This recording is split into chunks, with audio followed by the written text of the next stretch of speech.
दिल की गहराइयों से संवेदना प्रकट करते हुए एक हमारे फंड में कांग्रेस में जय यादव जी ने पूछेंगे कि आखिर ये इतने दिनों के बाद में आतंक की घटना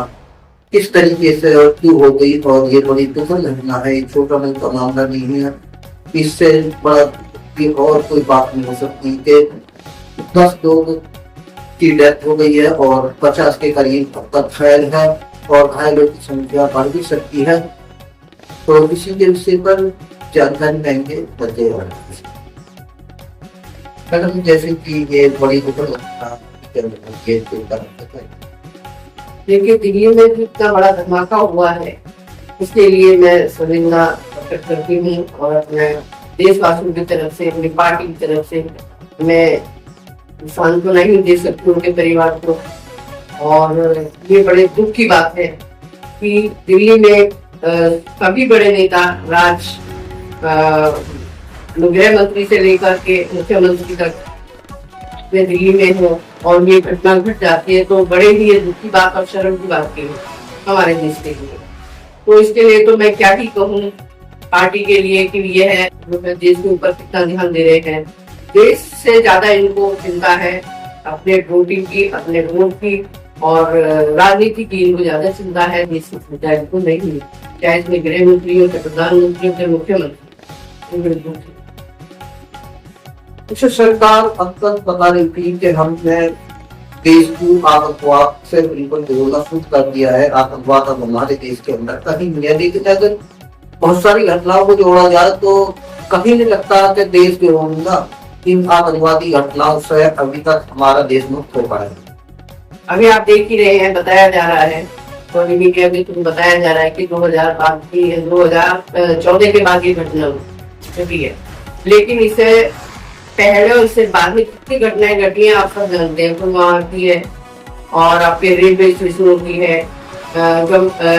बम ब्लास्ट होते हैं पाकिस्तान की है, और इसके आतंकवादी कैसे घुसते हैं ये जिम्मेदारी गृह मंत्री की, हमारी सरकार की जिम्मेदारी है कि आतंकवादी कहाँ से आते हैं और कहाँ से घुसते हैं और कहाँ से ये सब विस्फोट जो होते हैं ये किस तरह से होते हैं। ये सरकार की जवाबदेही है, लेकिन जवाबदेही न तो अपनी जवाबदेही समझते हैं अपने हमारे जो गृह मंत्री हैं अमित शाह जी, ना तो ये अपनी जिम्मेदारी समझ रहे हैं कि हमारी भी कोई जिम्मेदारी है। बस ट्रिपल इंजन की सरकार सारे इंजन इन्हीं के पास है देश में, और फिर भी देश में 2014 की बात करते हैं, कितने बम ब्लास्ट हुए हैं, कितने आतंकियों ने मतलब हमले किए हैं, क्या सबको पता नहीं है? सभी को पता है। लिस्ट उठा के देखिए कहाँ कहाँ पर ये बम ब्लास्ट और कहाँ पर ये आतंकियों ने हमले किए हमारे देश में। आपसे कहना चाहूँगा राजनीति से अलग रहता है, आप कुछ ऐसा सुझाव देना चाहेंगे कि हमारा देश इस आतंकवाद से किस तरीके से मुक्त हो सकता है? देखिए, मैं तो आपको यही कहना चाहूंगी, जो भी सरकार है या जो भी सरकार वर्तमान में,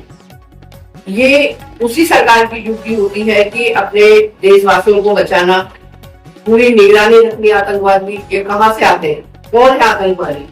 तो इसकी छानबीन करनी हमारी सरकारों का काम है। और इससे आने वाली सरकार से भी कहना चाहूंगी और जो वर्तमान में सरकार है उससे भी कहना चाहूंगी कि अपने देश पर ध्यान दे। ये बहुत गलत चीजें हो रही है देश के अंदर, देश के नौजवान, देश की पब्लिक जो इस तरह से हादसों में